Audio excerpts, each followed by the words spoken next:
गंभीर राजकुमार राजमार्तांड अखिलांड कोटि ब्रह्मांड नायक समर्थ सद्गुरु विवेकानंद महाराज की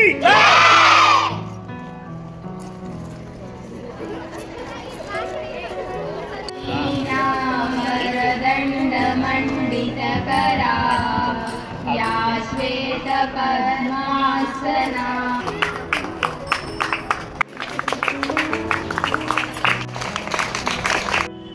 ఐదేళ్ళ అబ్బాయి ఎంత ఎలా ఉంటారు? ఐదేళ్ళ పిల్లలు పెద్దగా ఉంటారు, చిన్నగా ఉంటారు. అడిగా నేను మాట్లాడు అల్లరిలో ఉంటారు కదా.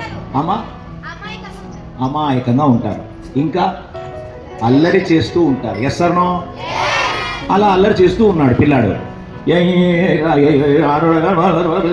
వాళ్ళమ్మ ఎన్నిసార్లు చెప్పింది, అరే ఊరుకోరా రారా, ఊరికే రోడ్డు మీదకి వెళ్ళక రా, రోడ్డు మీదకి వెళ్ళక రా అని. వాడు వినట్లే, గోల గోల. ఎంత హైపర్ ఉన్నాడు వాడు పిల్లోడు. ఇట్లా కాదని చెప్పి వాడిని చెవి పట్టుకొని గుంజుకొచ్చిన వాళ్ళమ్మ ముందుకొచ్చి బావి దగ్గర కూర్చోబెట్టి వాడిని ఎత్తిన 4 బిందె నీళ్ళు పోసింది. ఇలా అంటే ఎప్పుడు అంటుంటాడు, నీళ్లు పడుతుంటే చల్లగా అట్లా కంపుకుంటాడు.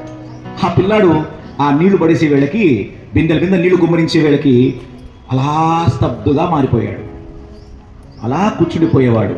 కళ్ళు మూసుకున్నానా, కళ్ళు మూసుకు తండ్రి, మంచి సైలెంట్ కూర్చో, నువ్వు మళ్ళీ నేను చెప్పేదాకా నువ్వు లేవకూడదు అని చెప్పి కూర్చోబెడితే ఆ పిల్లోడు అలాగా కూర్చునేపోయాడు. 5 ఏళ్ల పిల్లాడు. పిల్లవాళ్ళందరూ రే రే రారా దారా ఆట ఆడదాం. ఎవడు వాడు వినిపించితే కదా, అసలు వినిపించుకోవట్లేదు, అలా కూర్చుండిపోయాడు. ఇంతలో పాము వచ్చింది, నాగరాజా ఆట వచ్చింది. ఆ సమయంగా పిల్లలందరూ పరిగెత్తిపోయారు. వీడు మాత్రం కళ్ళు తెరవకుండా కూర్చున్నాడు. ఈ అబ్బాయి అమెరికా సోదరీమణులారా అని మొదలు పెట్టారు. అసామిరంగా జనానికి లేచి కొట్టడం మొదలు పెట్టారు. ఒక మాటకే ఓవర్ నైట్ అద్భుతమైన సెలబ్రిటీ అయిపోయాడు ఈ అబ్బాయి. 5 ఏళ్లప్పుడు అల్లరి చేసినటువంటి వయసులో దీక్ష దక్షతతో ధ్యానంలో నిమగ్నమైనటువంటి వాడు స్వామి వివేకానంద. భారతదేశంలో అమెరికాకు వెళ్ళాలని ప్రయత్నం చేసిన వాడు స్వామి వివేకానంద. చికాగోలో అమెరికా సోదరీమణులారా అని అడ్రస్ చేసినటువంటి వారు స్వామి వివేకానంద.